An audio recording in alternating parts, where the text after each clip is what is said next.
Quel rôle les jeunes peuvent-ils jouer dans la construction d'un Togo uni et prospère sous la Ve République?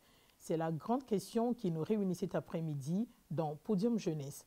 Entre engagement citoyen, initiative économique et action sociale, la jeunesse est au cœur du développement du pays. Mais alors que sous l'ère de la Ve République, une question essentielle se pose. Comment la jeunesse togolaise s'engage-t-elle dans l'édification d'un Togo uni et prospère sous cette nouvelle ère? Bonsoir à vous tous qui nous rejoignez dans ce numéro de Podium Jeunesse. Pour en discuter, j'ai le plaisir de recevoir deux acteurs clés de l'engagement de la jeunesse togolaise. À ma gauche, nous avons M. Yao Sefiamenou Sessi. Bonsoir Sefiamenou. Bonsoir madame. Vous êtes conseiller de jeunesse et fin analyste des politiques de développement. C'était un plaisir de vous retrouver à Podium Jeunesse. Plaisir partagé. À ma droite, nous avons Edouard Kokougini. Bonsoir Edouard. Bonsoir madame. Vous êtes le président de Créer Afrique, le cercle de réflexion pour l'émergence de l'Afrique, une association qui œuvre au quotidien pour un engagement citoyen fort et responsable. Merci d'être là. Sans plaisir. Avec vous, nous allons identifier les clés du succès et les défis à relever pour que la contribution de la jeunesse soit pleinement exploitée au service d'un Togo plus uni et prospère sous la Ve République. Pour démarrer notre échange avec une base commune, regardons ensemble un court éclairage sur le climat politique actuel de notre nation dans cette Ve République. Le Togo est entré dans sa Ve République suite à la promulgation d'une nouvelle constitution. Ce nouveau cadre de gouvernance a fait passer le Togo d'un système semi-présidentiel à une république parlementaire. Selon la constitution de la Ve République, le président est désormais élu par l'Assemblée nationale pour un mandat de 4 ans et est éligible à un renouvellement. Le rôle est largement honorifique. L'actuel président est Jean-Lucien Savi-de-Tové. Le poste du président du Conseil, nouvellement créé, détient la majeure partie du pouvoir exécutif et est occupé par le chef du parti majoritaire à l'Assemblée nationale. L'actuel président du Conseil est son Excellence Faure Essozina Nyasingbe. Le passage d'un régime semi-présidentiel à un système parlementaire marque une rupture significative. Désormais, l'Assemblée nationale joue un rôle central dans l'élection du président de la République dont la fonction devient plus symbolique. Le véritable pouvoir exécutif réside entre les mains du président du Conseil. La Ve République togolaise offre potentiellement de nouvelles avenues pour une gouvernance plus représentative et plus attentive aux besoins de sa jeunesse. Cependant, c'est par l'engagement actif et la contribution pleine et entière de cette jeunesse que nous pouvons véritablement construire un Togo uni et prospère sous cette nouvelle ère politique. Voilà un éclairage essentiel pour situer notre discussion. Entrons maintenant au cœur de notre sujet, Edouard et Sefiamenou. Concrètement, selon vous, qu'est-ce que cela signifie pour un jeune Togolais de s'engager dans l'édification d'un Togo uni et prospère sous l'ère de cette Ve République, Edouard? Alors d'abord, je dois vous remercier pour cette grâce, ce privilège. Je vous en prie. C'est un plaisir encore de vous retrouver et c'est un plaisir d'être ici pour parler au nom de la jeunesse togolaise. Le plaisir est partagé. Alors, pour moi, la jeunesse doit s'impliquer dans l'action de l'État, dans l'action politique, dans l'action sociale, dans des initiatives économiques, et donc contribuer à l'édification de l'État, de notre pays. C'est refuser la posture des spectateurs pour arriver à devenir acteurs. La jeunesse doit, à travers ses valeurs, ses principes, contribuer de manière active à l'édification de cette nouvelle cité que nous sommes en train de bâtir, de construire avec la Ve République. Merci beaucoup, Sefiamenou. Ok, moi je vais juste rappeler quelques paradigmes parce que c'est assez important. Merci et félicitations à la nation togolaise qui a une politique nationale de la jeunesse et donc qui décrit un peu les principes et les valeurs qui permettent aux jeunes de s'engager. Et donc si la nation reconnaît déjà dans un document officiel qu'il faut que les jeunes s'engagent et qu'ils sont des partenaires incontournables pour le développement, à plus forte raison, moi, en tant que spécialiste des questions de jeunes, je dis oui, les jeunes doivent pouvoir s'engager et doivent tout faire pour s'engager. Maintenant, comment le faire? C'est à travers la prise de conscience d'abord individuelle et ensuite la prise de conscience collective, parce que nous sommes d'abord à part entière des individus et ensuite nous sommes dans des communautés. Et donc notre engagement doit être à deux niveaux, l'engagement personnel et l'engagement communautaire à travers toutes les actions qui peuvent permettre à votre communauté, votre maison d'être bien, et ensuite à votre quartier, votre village, votre ville, etc., de se sentir aussi éclairé par les rayons du renouveau ou les rayons du développement. Voilà. Maintenant, parlons du rôle spécifique de la jeunesse dans cette construction. Édouard, quelle est la contribution particulière attendue de la jeunesse selon vous? La jeunesse, d'abord, pour un pays qui est constitué d'environ plus de 60% de la jeunesse, donc des personnes qui ont moins de 30 ans, la jeunesse joue un rôle déterminant. Et surtout dans le nouvel élan dans lequel notre pays est engagé, nous devons jouer un rôle essentiel dans la cohésion sociale, à travers des initiatives personnelles, individuelles et collectives, comme l'a si bien dit mon très cher collègue. Et nous devons contribuer à chaque niveau, au niveau familial, au niveau communal et dans nos cercles restreints à la cohésion sociale. Parce que je pense que je dois appuyer beaucoup là-dessus, parce que nous ne pouvons pas espérer un développement sans la cohésion sociale. Et donc, dans cette nouvelle République, la jeunesse doit se concentrer beaucoup plus à jouer un rôle fédérateur, contribuer essentiellement à bâtir une nation, une cité où la cohésion sociale est la clé de voûte. La jeunesse, qui représente dans notre pays plus de 60% de la population, est beaucoup plus attendue dans l'atteinte des objectifs que notre pays s'est assigné avec cette nouvelle République. Et donc, que ce soit au niveau restreint, je veux parler peut-être de la famille, je veux parler au niveau de nos entreprises, de nos organisations diverses, nous devons diffuser un discours de cohésion. Merci beaucoup, Sefia Mimi. Ok, moi, c'est vrai que tout à l'heure, je parlais de la politique nationale de la jeunesse, je parlais des stratégies, des questions liées à l'engagement des jeunes. Donc moi, je voudrais rappeler juste 4 piliers fondamentaux. Donc, pour un jeune Togolais, jeune fille ou jeune homme, il faudrait d'abord, comment on dit ça, il faudrait promouvoir la solidarité. Donc ce sont des valeurs cardinales, la solidarité, l'engagement, la responsabilité, l'autonomie. Et par-dessus ces 4 principes, il y a un principe qui couvre les 4, qui est le fait que nous soyons imbus de valeurs citoyennes et cardinales. Donc que nous soyons fiers, peu importe ce qu'il se passe, nous avons pour obligation de pouvoir montrer de la main droite notre pays, peu importe les défis. Parce que quand vous faites un recul, vous vous rendez compte que dans tous les pays, il y a des défis. Mais les défis ressemblent un peu à la physionomie des populations. Donc nous avons nos défis propres au Togo et le Bénin a ses défis propres. Donc nous concentrons sur nos défis. Ce n'est pas pour autant que nous n'allons pas toujours continuer par nous battre pour la nation. Donc les 4 piliers qui sont la solidarité, l'engagement, la responsabilité, l'autonomie sont les valeurs qui nous permettent de pouvoir contribuer. Maintenant, au-delà, je voudrais revenir sur ce qu'on appelle, on a toujours appelé l'éducation civique et morale. Mais je pense que c'est aussi une opportunité aujourd'hui de pouvoir réexpliquer ce que c'est que la 5e République. On en parle, oui. Bon, beaucoup d'intellectuels sont là, mais j'avoue que ce n'est pas aussi compris par tout le monde ou compris de la manière dont il faut comprendre cela. Donc aujourd'hui, nous avons des créneaux directs qui peuvent permettre de pouvoir réexpliquer ce que c'est que la 5e pour éviter que les gens se fassent des idées ou que les gens fassent des appréhensions pour eux-mêmes. Donc il faut dire exactement aux gens ce que c'est, leur expliquer dans un français aussi facile.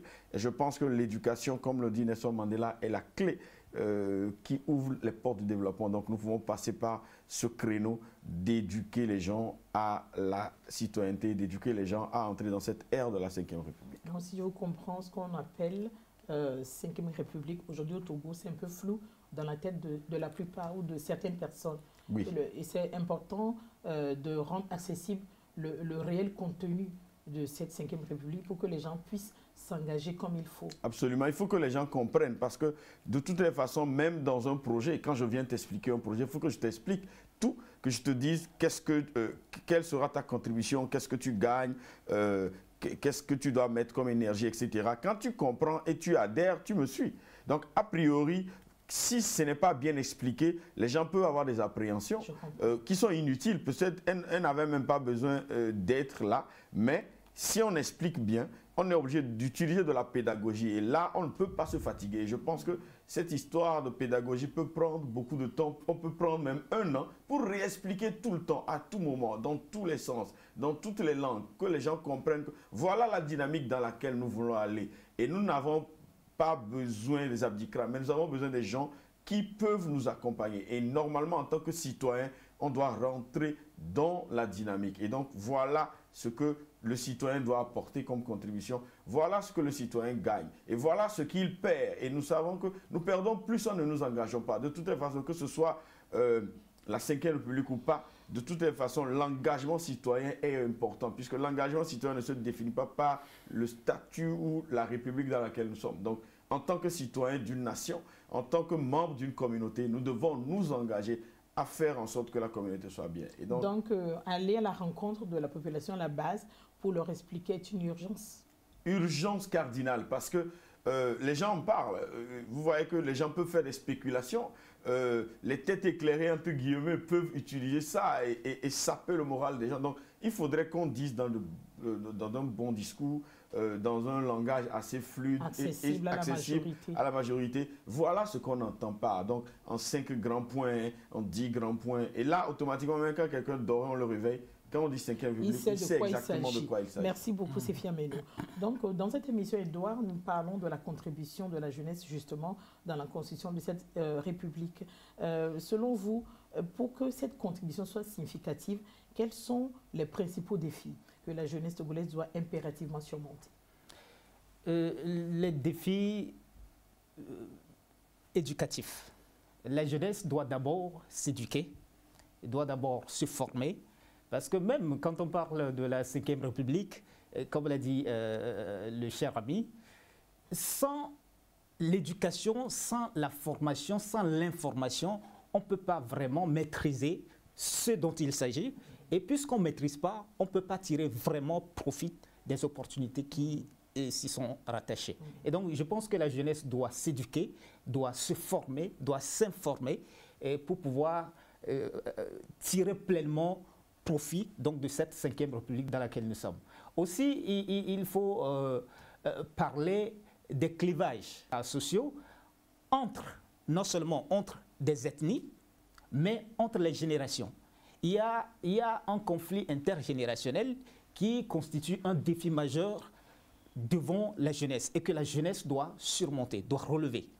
Et nous devons nous mettre ensemble pour pouvoir relever ce défi. Les générations passantes, enfin sortantes, si je dois le dire ainsi, et notre génération, il y a donc cette problématique-là. Il y a une qui n'accepte pas l'intégration de l'autre. Il y a l'autre peut-être qui est blâmé pour ne pas faire le pas. Et donc je pense que nous devons reconsidérer, avoir une nouvelle lecture donc, de cette situation pour qu'on puisse avancer ensemble, mais dans la main, toutes les générations conjointes pour relever les défis qui sont non seulement juvéniles, mais aussi collectifs. C'est fermé en termes de défis, c'est ce que Edouard vient de dire, ou c'est ce qu'il pense? Et vous? L'un des premiers défis, c'est le défi d'information.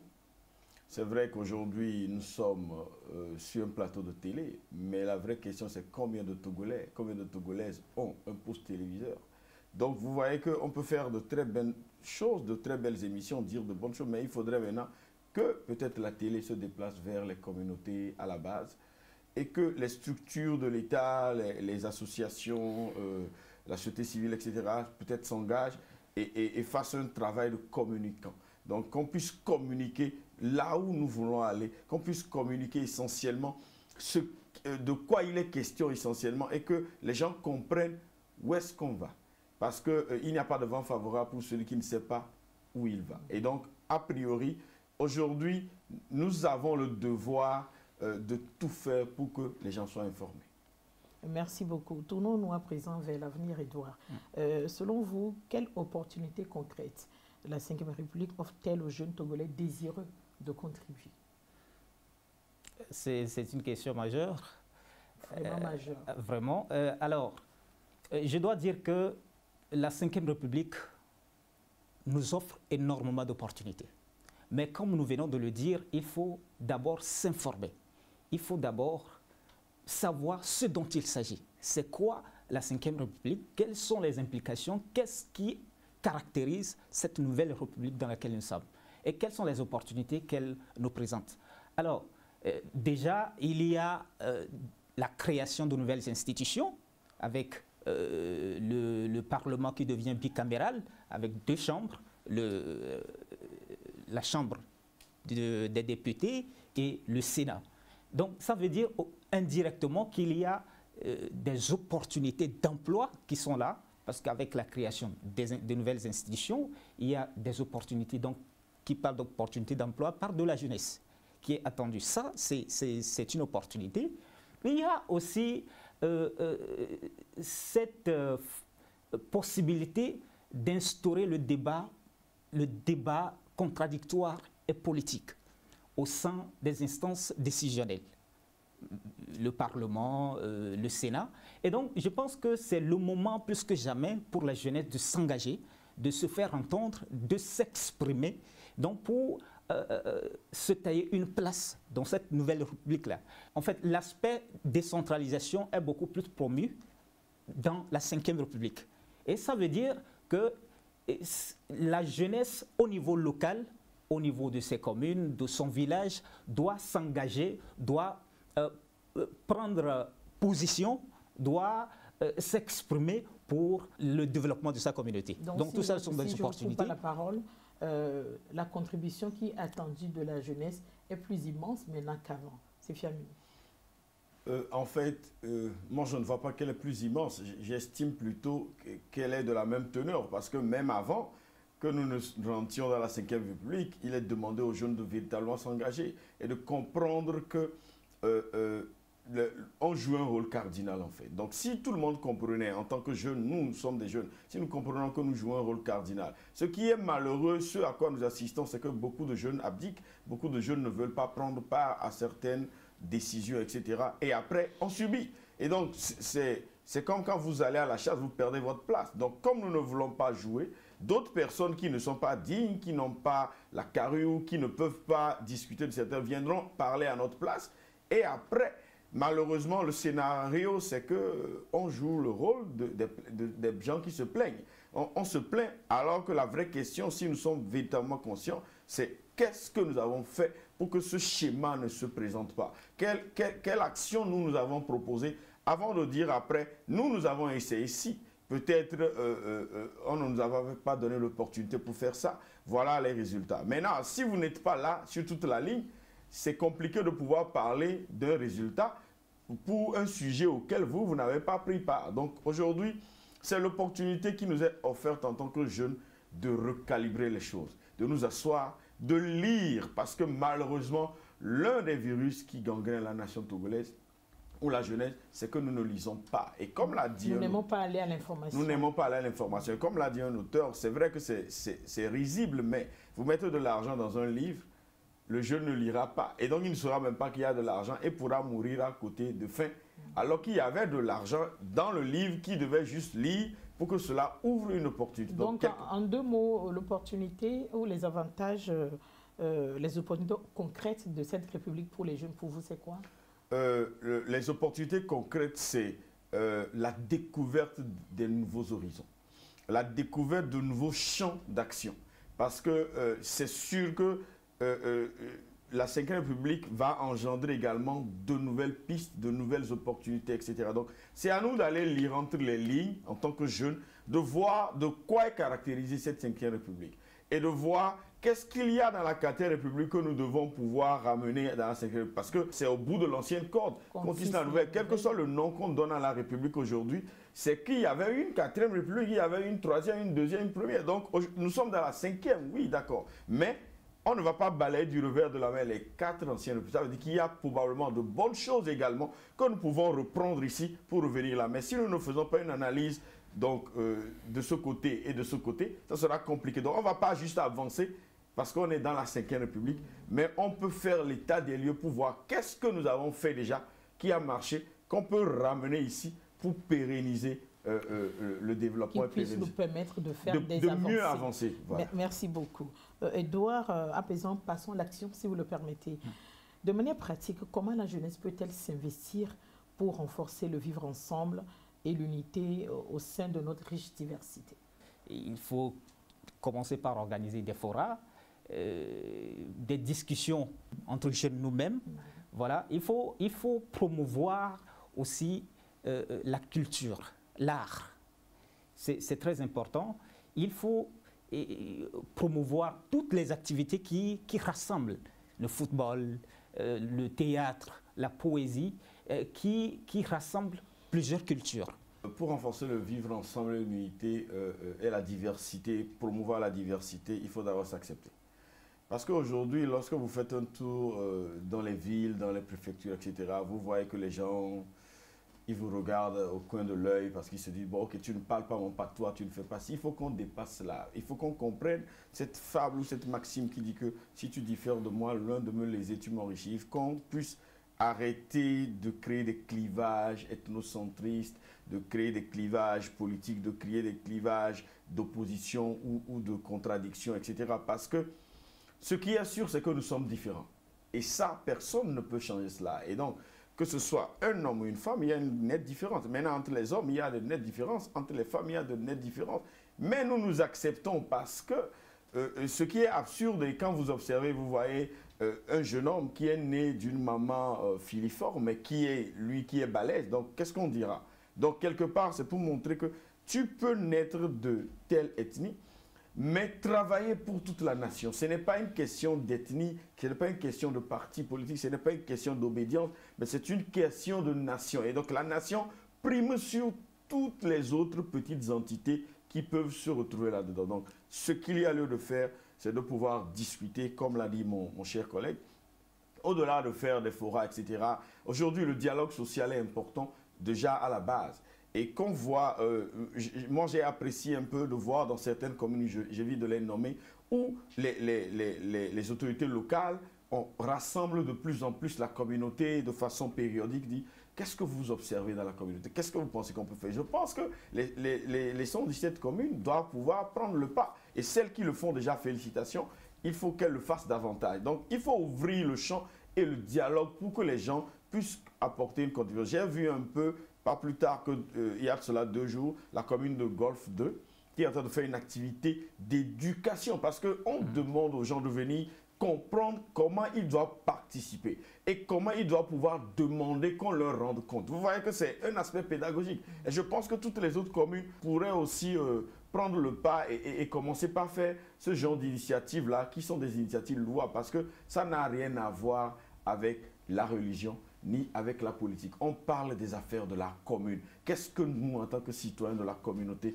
nous devons faire? Et quel genre d'informations nous pouvons aller demander poliment, gentiment à la commune ou aux autorités locales afin de savoir quelle est notre part de responsabilité? Qu'est-ce que nous pouvons faire pour écrire une belle histoire de nos communautés? D'accord, merci beaucoup.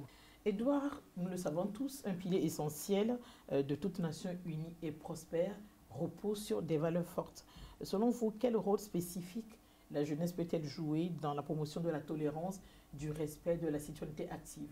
La jeunesse d'abord doit être impliquée, doit se sentir concernée parce qu'on ne peut pas contribuer si on ne se sent pas concerné ou impliqué.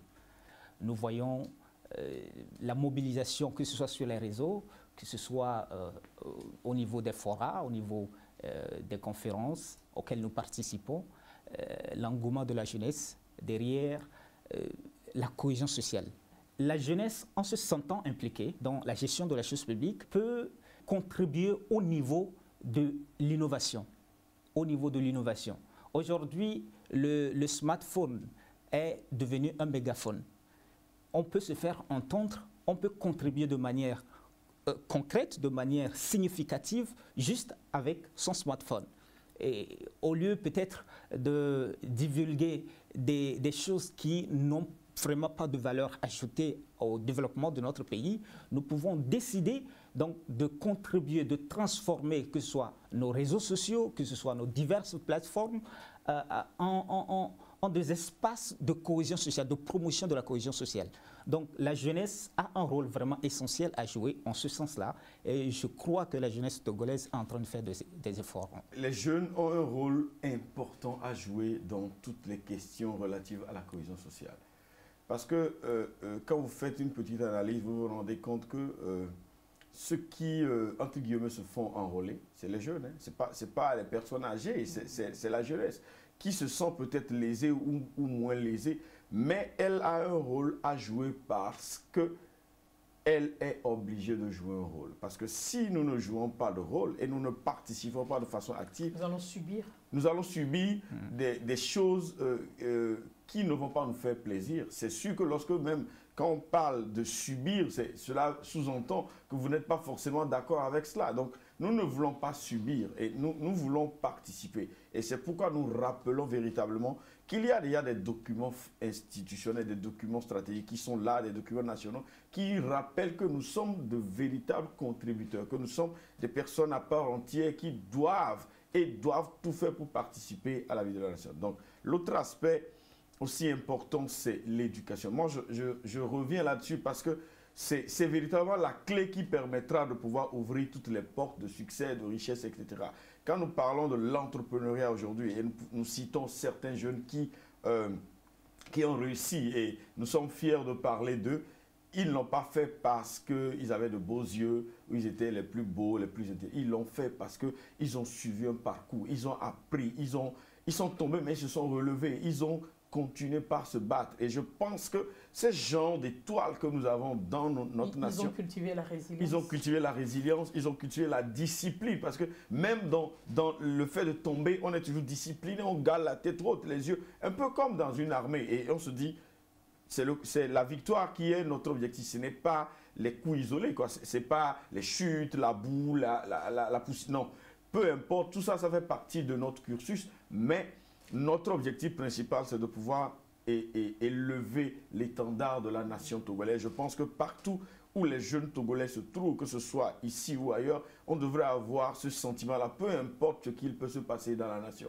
Que notre objectif, puisque nous sommes Togolais, c'est de tout faire pour élever l'étendard de la nation. Donc, ce n'est pas du fait d'un hasard, comme moi j'ai l'habitude de le dire, que nous sommes nés Togolais. Et je pense que si la nature voulait que nous ne soyons pas Togolais, on serait nés Burundais. Donc, si nous sommes Togolais, c'est parce que nous devons contribuer à pouvoir élever les standards et aller de l'avant. À chacune de vos interventions, j'ai l'impression que vous êtes en train de nous envoyer un message indirect qui dit ceci: ressortez le document de la politique nationale de la jeunesse. Absolument. Oui, en partie, oui, parce que c'est un document stratégique. C'est l'impression que j'ai à chacune de ces interventions. C'est un document stratégique, pas parce que je suis spécialiste des questions de jeunes, mais tout est mis là-dedans. En fait, quand vous prenez le temps de lire, vous avez l'impression que tout était là. Et donc, normalement, l'état dans lequel nous sommes aujourd'hui, la situation où les jeunes se plaignent encore, etc., je pense que si on l'avait mise en pratique, si on avait appliqué les valeurs, les standards, on ne serait pas à ce niveau. Donc, je ne suis pas détenteur de droit obligation, mais c'est aussi l'occasion de rappeler à ceux qui détiennent l'autorité de pouvoir repartir dans ce document, parce que ce document avait été véritablement bien pensé. Donc, et je salue tout était là, c'est le moment ou jamais de le mettre en pratique. C'est le moment ou jamais, et je pense qu'avec la nouvelle ère de la Ve République, c'est aussi important de reprendre les standards et de recalibrer les choses pour mieux sauter. Merci beaucoup. L'avenir du Togo se dessine aujourd'hui et la jeunesse en est un acteur clé. Nous sommes allés pour demander aux jeunes leur avis sur le rôle le plus important qu'ils ont à jouer pour façonner cet avenir. Écoutons-les ensemble dans ce micro-trottoir.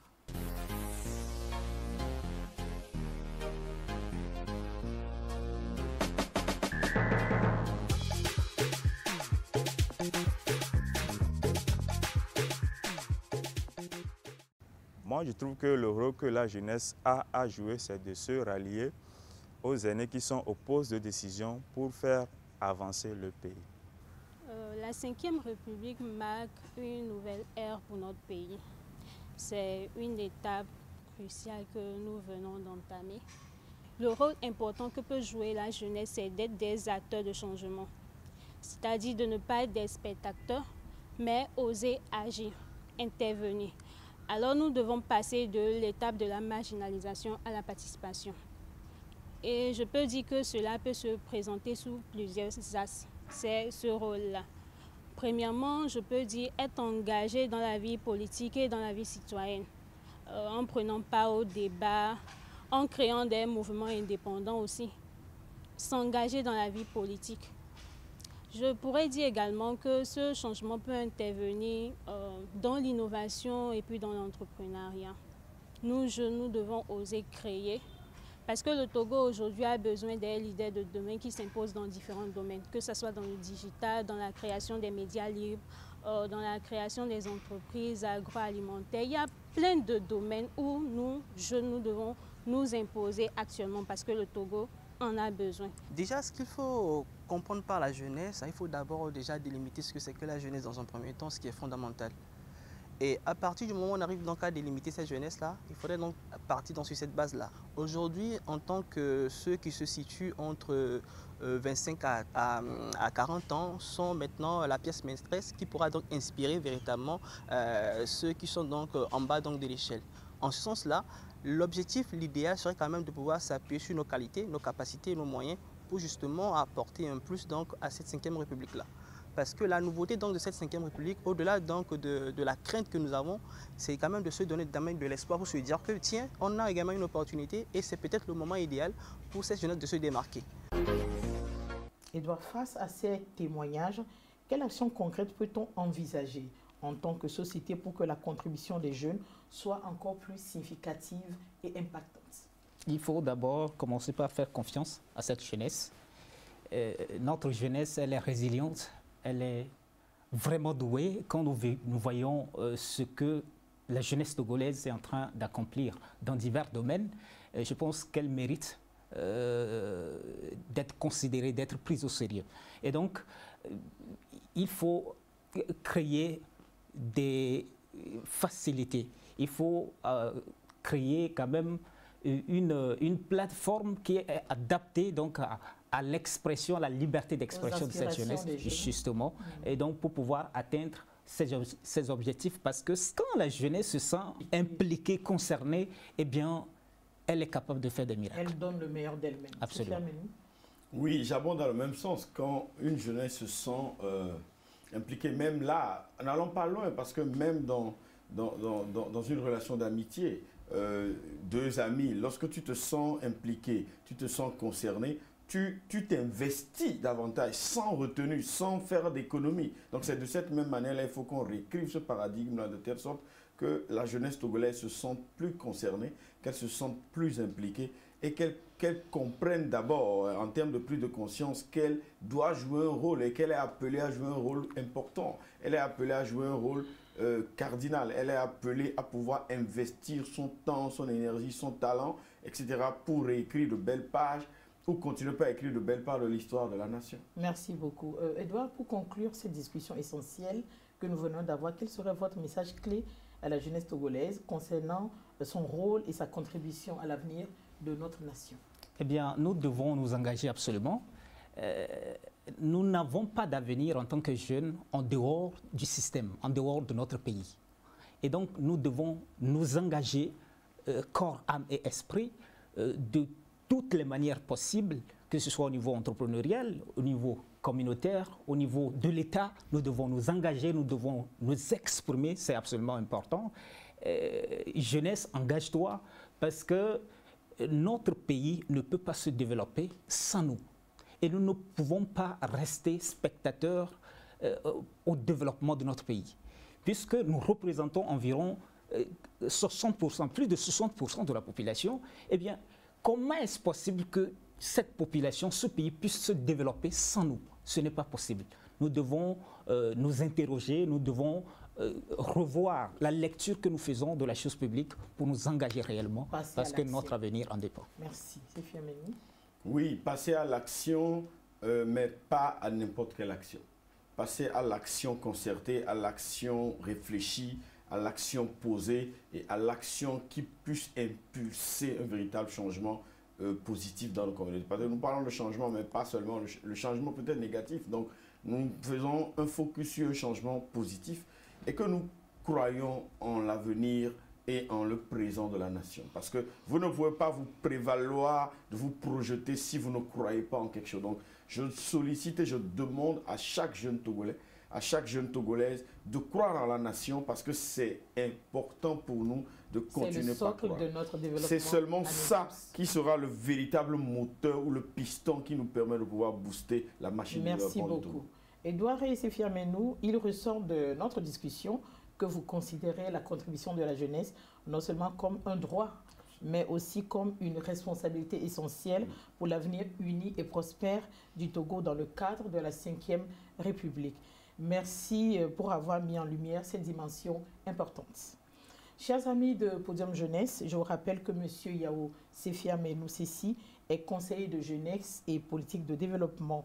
Edouard Kokougini, lui, il est le président de Créer Afrique, le cercle de réflexion pour l'émergence de l'Afrique, une association qui œuvre au quotidien pour un engagement citoyen fort et responsable. Nous sommes arrivés à la fin de cette émission. La jeunesse togolaise, vous l'avez remarqué, a en elle le potentiel et la force pour construire l'avenir du pays à travers l'engagement citoyen, l'innovation et la solidarité. Chacun à son niveau peut contribuer à ce mouvement pour bâtir un Togo plus fort et plus uni. Merci à nos invités, merci à vous, chers téléspectateurs, pour votre fidélité. Merci surtout à toute l'équipe de la réalisation. À bientôt dans un nouveau numéro de Podium Jeunesse.